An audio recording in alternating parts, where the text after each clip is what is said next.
This is called The Insane Hype of Revenge of the Sith by YungJunko. So let's just get right into it. See what it's all about. Lava balls to my new empire. Anakin lava balls. What the?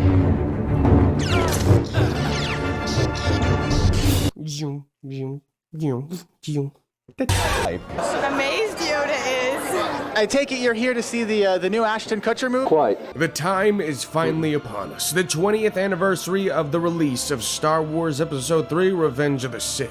Where we were once told the saga was now complete. This meant we'd finally see Anakin's descent into the dark side and his transformation into Darth Vader. And what better way to market a movie where your main character chokes his pregnant wife right before getting his legs chopped off and burned alive than to put fire all over the packaging? Even the Legos walk on a bed of flame. Yeah, the marketing hype for Revenge of the Sith felt colossal. Sure, plenty of fans were probably checked out due to the strong negative reaction to Phantom Menace and Attack. Man, the negative reaction to all that, I feel like was just old people being salty, because every kid I knew, and every person from then, pretty much, liked the first three movies. The clones, but I think liked episodes 1, 2, and 3, I mean.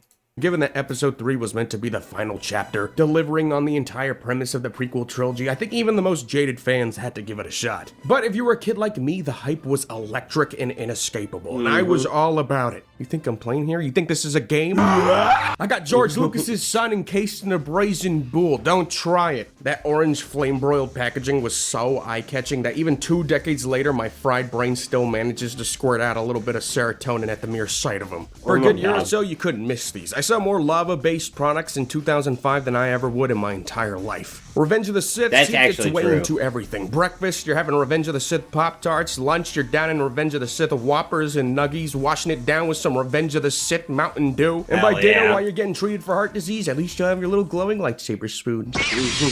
Are you threatening me, Kellogg's cereal? Yeah, these were the little lightsaber spoons that everyone fondly remembers. I was never allowed to get one of these. This is one of the few Revenge of the Sith Yeah, I never had one either, and I was so butthurt. I knew people who did, and it was so cool looking.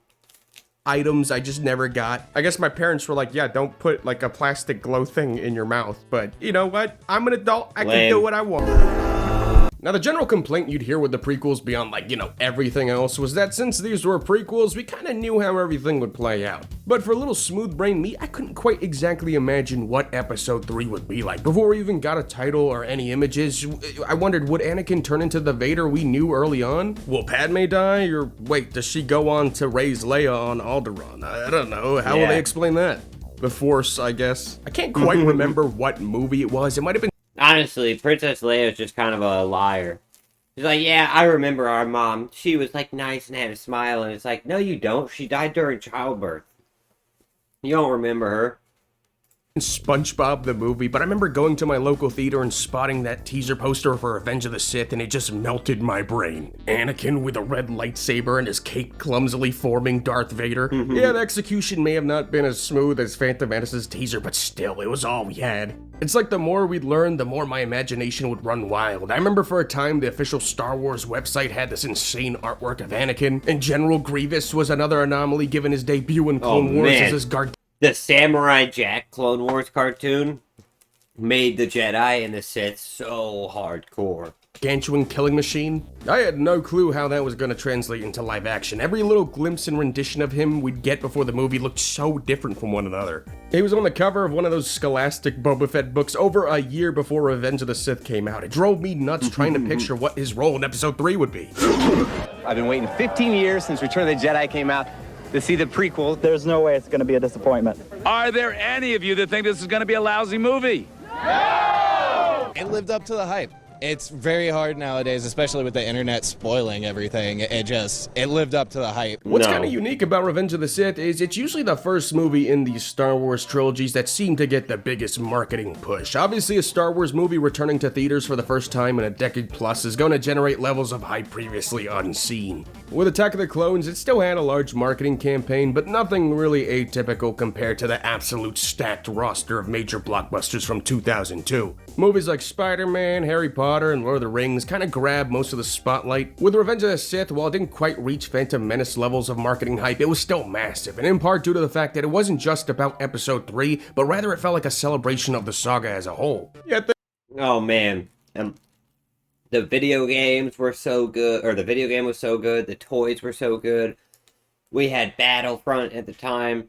I mean, Star Wars, if you were a kid during the 2000s, you fucking liked Star Wars. You did. things like the Burger King toys with those little big heads incorporating some original trilogy characters in the roster, and that was so cool. You try to work Burger King into every conversation to get your mommy to take you. I sense a plot to Get a Burger King kids meal. A lot of the marketing played off the dark side or the transformation into becoming Darth Vader. The first Revenge of the Sith action figure I ever got was this exact one right here. I still have He's missing his hand. It's Anakin, but you can switch his lightsaber out for a red one, which didn't happen in the movie, by the way. I guess that was meant to be Count Dooku's lightsaber or something. Which, yes, they later actually did revise this action figure to now have Count Dooku's saber, curved for her canonical pleasure. But Ooh, I remember hell my yeah. favorite action figure, hands down, of the Revenge of the Sith line was the one where you rebuild Darth Vader. To me, this was What? like the peak of what a Star Wars toy could be. You got all his little pieces, you got his little Darth Vader looking ass head, and yeah, you get to mask Vader and ensure the transformation was complete. That's I'd sick. always like put him around a stack of random VHS tapes, I don't know, maybe to give it like a Star Wars background look. And now, all these years later, I can finally introduce Fog. Hit it! 8-year-old That's so fucking...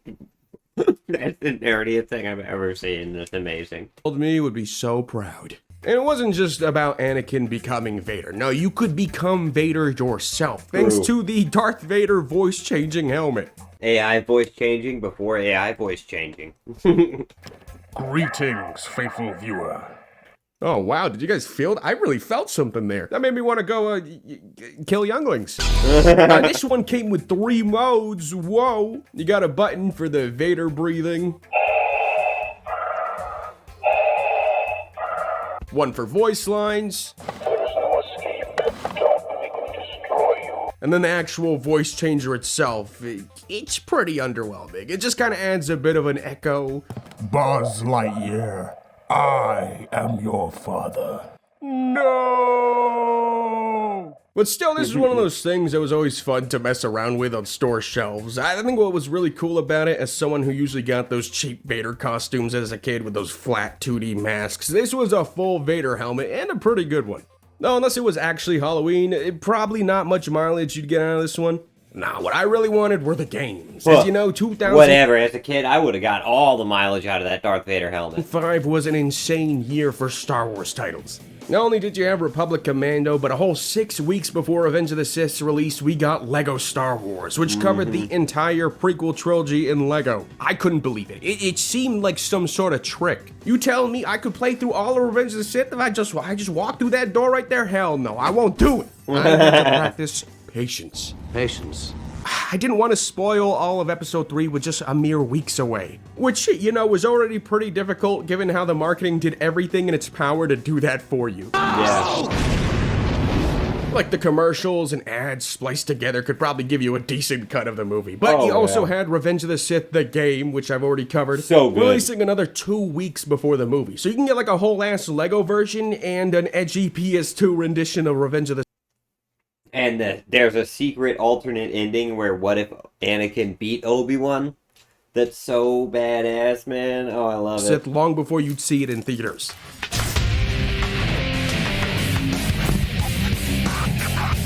Star Wars Episode 3, Revenge of the Sith, the video game. Before you see the movie, live it. Like, you can get an entire alternate ending here if you wanted to. And not only Yeah. that, you had multiple versions. The DS and GBA version are largely the same, being the The DS version was tight. It was really good, actually.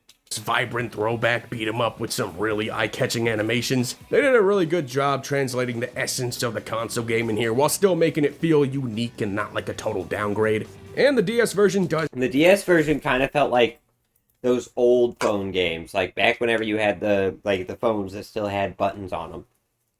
have these pretty cool Starfighter levels as an added bonus. Just so many ways you could spoil Revenge of the Sith for yourself. I guess the idea was, hey, we all know what's gonna happen anyway, basically, right? So you might as well enjoy it.